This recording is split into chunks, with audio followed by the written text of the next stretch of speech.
This week on Ebert Roeper. It's a weapon more powerful than you could ever imagine. You are so smitten with Angelina Jolie that you're forgiving. I don't care if the arm comes toward me in the screen. We get to have a bachelor party. You should have called this Stifler's Big Movie. This is awesome!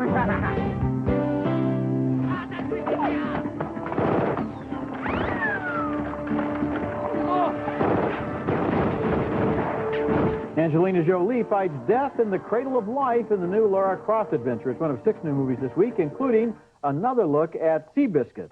And we preview some new DVDs we think you might like. I'm Roger Ebert. And I'm Richard Roeper. Our first movie is American Wedding. It's not opening until next week, but we're going to give you a first look at it right here. It's the 3rd slice of the American Pie series, and while most franchises tend to go soft and sweet by this point, I'm happy to report that Wedding is just as horny, tacky, and funny as the first 2. And yet there is a likability about the characters and some genuinely touching relationships. About half of the original cast is missing, but Jason Biggs is back as Jim, now engaged to Allison Hannigan's Michelle. Michelle, I'm going to ask you something that I've never asked you before. Is it kinky? I don't think so. No.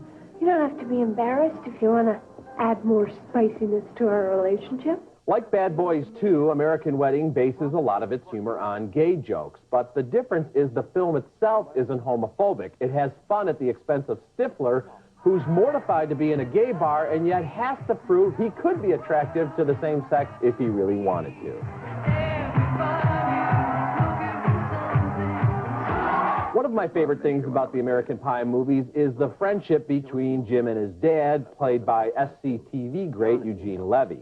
Honestly, would you have passed up sex with Nadia? Why, did she say something? Hypothetically, Dad. Oh, hypothetically. Well, I mean, you know, Jim, I'm a married man. If you weren't married. She's a college girl. If you were a college guy? In a heartbeat. Oh, yeah. Mm-hmm. Sean William Scott's Stifler is one of the most original and memorable idiots in recent comedy history, and I say that with admiration. And speaking of brave comic turns, Jason Biggs probably doesn't get enough credit for his role as the centerpiece and basic straight man of this series. If we don't like Jim, we won't cringe for him or root for him and his buddies. Sometimes the jokes fall flat, but there's always another visual gag, and sometimes you'll literally gag. But the laugh ratio is easily high enough for me to recommend this film. Yeah, I liked it too. And, you know, I think you really had your finger on something when you said the characters were likable, because a lot of vulgar and scatological stuff happens in this film, but it's not evil-spirited. It's not against these people. It's not cynical. They all have things they desire. Even Stifler turns out to have insecurities, and he wants to be accepted, too. He doesn't want to be the outsider all the time. So you kind of get affectionate toward these they should have called this Stifler's Big Movie, because he really kind of steps into the forefront here. And, you know, we are missing some of the original characters. But I think from the start, the key to this movie has been the screenplay. These various screenplays, they're more intelligent. There's more wit there. The Eugene Levy character is wonderful, because the parents really care about their kids here, too. They're not just hapless buffoons. Eugene Levy's character there, which he's been developing through all 3 of these movies, is not your average dumb dad in a TH comedy. And the best thing he does is to kind of take a beat and swallow when something incredibly shocking happens, like that scene in the restaurant, and then he kind of goes on. He loves his son. He knows his son means well, and so he accepts these amazing developments. You know, when I saw the first American Pie movie, I wouldn't have thought there were 3 films in the franchise, but I think there's even room for a 4th. I'm looking forward to American Parents. I like that. Those poor kids. Very okay. good. It's amazing the Buffalo Soldiers is opening at all. Joaquin Phoenix in the movie plays a peacetime soldier getting rich on drugs and stolen goods. Well, this anti-war, anti-army movie premiered at Toronto a day before 9/11. Its opening was delayed until March 2003, but then the Iraq War made that bad timing, and then it moved to May the 9th, but war fever was high, and then there was the controversy over that poster with its motto, "Steal all that you can steal," and dollar signs for stars on the flags with Joaquin Phoenix making the peace sign. So first Miramax pulled the poster, then they put the poster back. Now at last, here's the movie with Phoenix as the Army's biggest crook. 1,000 gallons of mop and glow. My God, do we really need that much? Well, cleanliness is next to godliness. That's Ed Harris as an ambitious but clueless colonel. Scott Glenn plays the new top sergeant who's a straight arrow and reacts rather directly when Phoenix tries to bribe him with a television set. What I'm trying to say is, What's it going to take for you and me to make nice? Are you saying what? Think you're saying?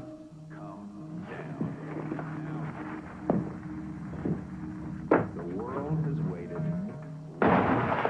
Buffalo Soldiers takes place in Germany in November 1989, although few of the soldiers know where Berlin is when the wall falls. It's like an updated Catch-22 with Phoenix as a former car thief who runs rings around everybody else on the base except for the top sergeant. It's dark humor, sometimes funny, deeply cynical, with strong performances, and it takes no prisoners. It's not politically correct right now, but thumbs up. Yeah, you're right. It's not PC, and that's one of the reasons I'm recommending this film. I like its dark edge. You mentioned Catch-22. It's also similar, I think, in some ways to MASH. Ed Harris's character kind of reminded me of Colonel Henry Blake. And just as MASH was set in Korea but could have been about the Vietnam War, it's the same thing with this movie, set in the late 80s, but it could be about a lot of war, a lot of soldiers who maybe join up because they think it's a free ride. They think it's a way of getting out of trouble when the judge says, well, either 6 months in jail or you got to join the army, and all of a sudden they find themselves in this crazy situation. I thought Joaquin Phoenix gave a brave performance here. He's not a very likable guy, and yet somehow I was kind of charmed by him. I wasn't charmed. He is really a dark guy. I mean, what about the scene where he comes upon the dead soldiers who were driving trucks and he says, let's steal the truck? I mean, he's a complete opportunist. He has no morals at all. He has no standards at all. I think he has some only morals. for himself. No, I think he has some morals. I also want to say, I don't think they needed to keep delaying the release of this film. It was okay to release it back in September of '01. They could have released it last spring. I'm glad it's out now, and I hope people give it a chance. I think that actually Miramax got a little timid about this, and also about The Quiet American. I think Harvey Weinstein was just so affected by 9/11, understandably, that he felt that certain movies just couldn't be seen, and it's a movie after all. And it is a movie after all, and this film deserves to be seen. Okay, coming up next, 4 Sylvester Stallones in Spy Kids 3D. Game over. Am I in sync? Completely. I have to save my sister. Sorry, Junie. But I have my own family to think about. I can't beat you, Arnold. Our next movie is yet another summer sequel, Spy Kids 3D. Game over. It's further evidence that 3D is about 2.5D at best. Now, in 1838, physicist Charles Wheatstone invented a special viewing device that could show 2 images from 2 angles simultaneously. 165 years later, we have these. Not much advancement. You have to wear the glasses for most of the film, which follows child spy Junie Cortez as he goes inside a video game to stop an evil toy maker from taking over the minds of children everywhere. The toy maker will take over their minds. That's why we have to shut down the game. Shh. Carmen! What is she talking about? You didn't tell me, did you? I was getting around to it. What about the other side of level 5? There is no other side. You'll be imprisoned in the game. One of my problems with the Spy Kids franchise is I just don't think the kids are natural actors. Not that I'm suggesting they take lessons from Sylvester Stallone, who plays the evil toy maker. All I wanted to do was right the wrongs, start over a new world where everyone would get a second chance! Ricardo Montalban returns as grandfather who doesn't need his wheelchair once he's inside the game. Grandpa, you can walk. Oh, I can do more than that. Writer-director Robert Rodriguez has a frighteningly vivid imagination, and if you're going to do a 3D movie, I guess it's smart to place the action inside a video game. Still, the technology just isn't there. It's not close to giving us anything approaching a true 3-dimensional experience, and given the price of today's movies, that's a lot of quarters to spend to watch a game where you can't even work the controls. Game over indeed. Thumbs down. You know, my dad took me to see the first 3D movie, Wanna Devil. And I've seen just about every 3D movie since then, and I'm going to tell you, 3D sucks as a way of looking at movies. 2D looks a lot better. It's more convincing, it's brighter, it's crisper, it's cleaner.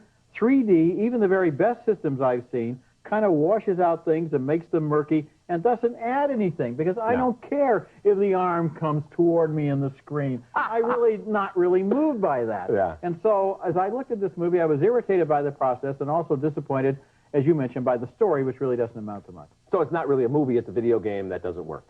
That's right. Pandora's Box is back, and Lara Croft has it later in the show.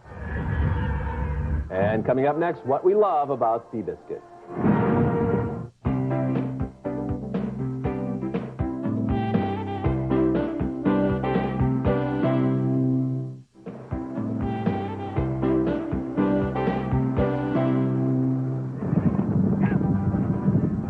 The camera is right in the middle of the action in Seabiscuit, which we reviewed on last week's show. It opened Friday, and we both recommend this saga about a lazy little racehorse that became the sports hero of the 1930s.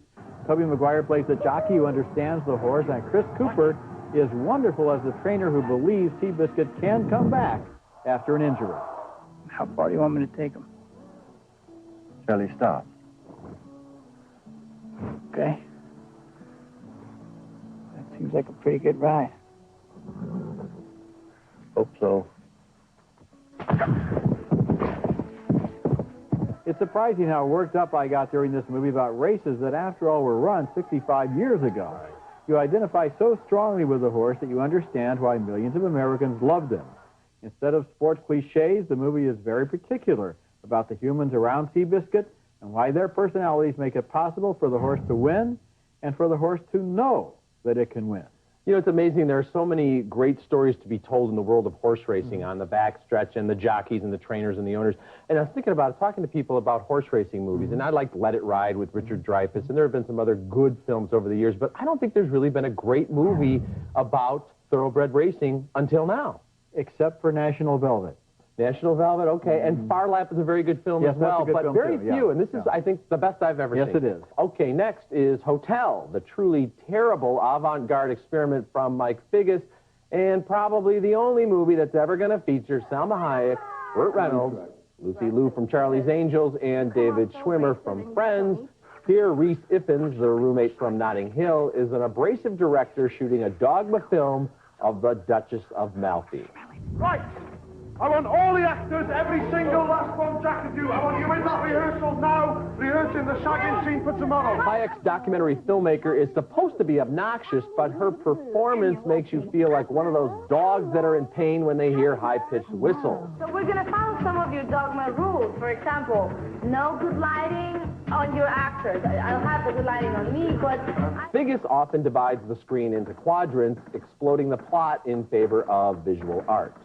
Figgis is a great talent, but it might be time to settle back to a more decaf style of filmmaking. Shooting a dogma movie within a movie, encouraging your actors to go wild to the point where they're barking, literally barking. It's all headache-inducing. If it came across Hotel playing on monitors in a museum of contemporary art, it would grab your attention for a while. But as a movie, it's too pretentious, too confusing, and just too much. Well, I like the barking, and I like the movie. Now, I know it came out of England with terrible reviews, but the British always like to slap down anybody who gets out of line. What I like about this movie is that he tries to do something new and often succeeds. Now, part of it doesn't work. Salma Hayek doesn't work. You're right about that. But there are erotic scenes in this movie that are truly erotic, and I say that often going from one year to another without seeing anything at all on the screen that's sexy at all. I didn't think any of these supposedly erotic scenes were at all erotic, or I didn't find any humor at all. I think it was just so aware of itself that not even that worked for me. So many movies don't try to do anything at all that I think Figgis gets points just for being out there, trying, really kind of putting himself on the line and doing new stuff and taking chances, and I like him for that. Okay, in a world of cookie-cutter action heroes, Lara Croft is an original. Lady Croft doesn't merely fight drug dealers, but she actually saves the world. Lara Croft Tomb Raider, The Cradle of Life, is better than the first Croft movie, which I also liked. It has an untamed imagination that not only supplies bizarre, exotic locations, but has fun with them, creative fun. This time, Lady Croft is after the original Pandora's box, which brought life to Earth, but also contains death for the human race. Her sidekick, Terry Sheridan, played by Gerald Butler, follows her into some dicey situations like a crash landing in China. Ready. Now. Ready for what? And a quick high-rise escape.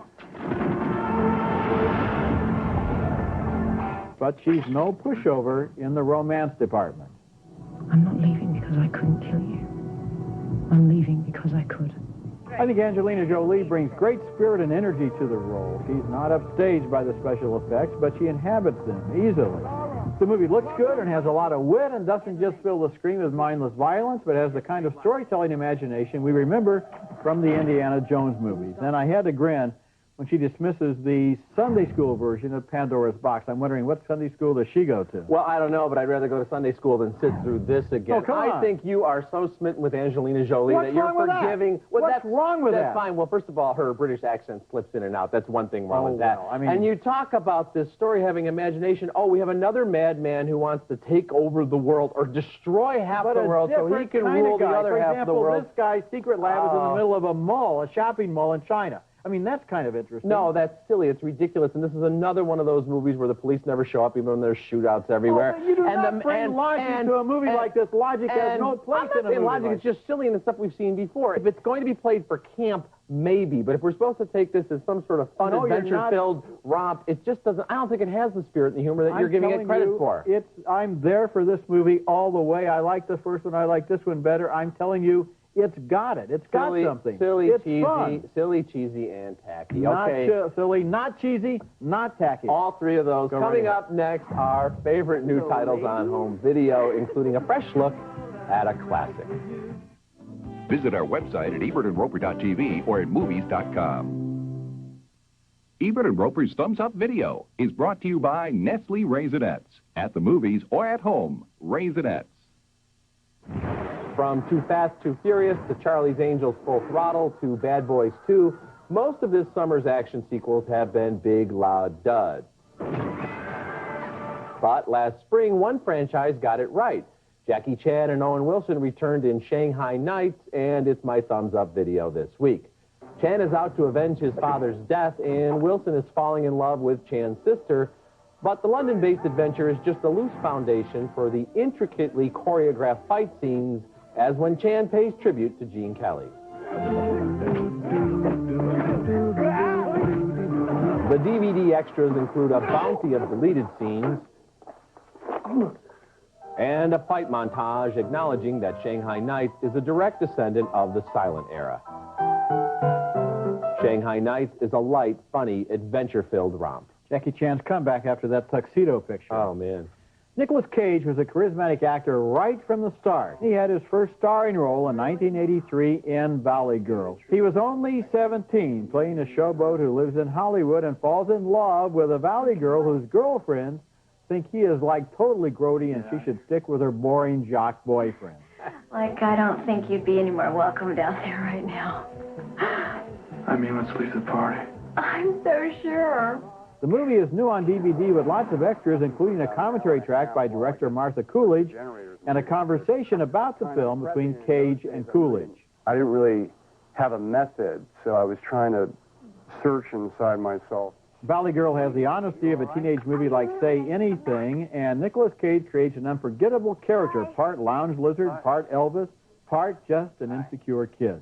Valley Girl is my DVD preview, coming out next week. You can see the seeds of Nicolas Cage's greatness in that role. Also coming out on DVD, it's a special 2-disc edition of one of America's and one of my favorite movies, Casablanca, with a commentary by my partner right here on the balcony. Terrific, terrific edition, anybody's library. Okay, looking ahead to next week's show, we'll review Jennifer Lopez and Ben Affleck in Gigli.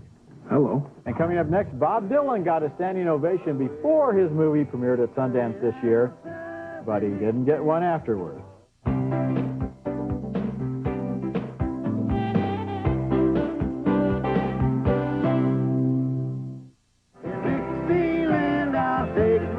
Also opening this week is Masked and Anonymous, with Bob Dylan making his first movie appearance in 15 years in one of the worst movies of the last 15 years. Dylan gives a performance worthy of Madame Tussauds as a music legend who sprung from prison to play a benefit concert in the midst of a revolution.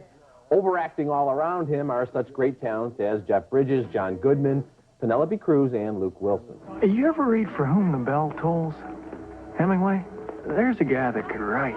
I haven't seen so many talented actors in such an utter mess since Hotel. It's as if Fellini had a brain cramp and turned over his camera to a blind man. You know, the sad thing is all these great actors are probably lured in by the presence of Dylan, who is not a generous actor. I mean, they're acting as hard as they can. He never has a speech more than one sentence long, which he delivers like he's some kind of an oracle, and the dialogue all sounds like it was rejected from old fortune cookies. Yeah, it's just awful. It's terrible. Okay, recapping this week's movies. 2 thumbs up for American Wedding. It opens next week. 2 thumbs up for Buffalo Soldiers. 2 thumbs down for Spy Kids 3D Game Over. We split on Hotel. We split again on Lara Croft Tomb Raider, The Cradle of Life. And 2 thumbs as far down as a thumb can go for Masked and Anonymous. Remember, you can hear all our recent reviews at ebertandroper.tv or at movies.com, and read us in print at suntimes.com. And until next week, the balcony is closed. I don't understand why you don't respond more positively to Angelina Jolie as Lara Croft. This is a great force on the screen. I think, well, she looks great, but I knew we were in trouble when she punched the shark. I love that thing. Oh, sure. Big savings on summer sizzlers at Brand Source. Visit brandsource.com for the location nearest you. Brand Source, your neighborhood expert. Benadryl EFX, the easiest and fastest way to lose weight, guaranteed. Finally, something that works at GNC. One phone call, everything you need to find a great dentist that's been pre-screened for you by us. So call us today. The Conair Bath Spa with powerful dual water jets. It revives you, it relieves sore muscles, it pampers you all over. Experience it. Closed captioning for Ebert and Roeper is brought to you by... You've always trusted Meineke for mufflers. Now you can trust them to service a whole lot more. Meineke Car Care Center. Our new name says it all.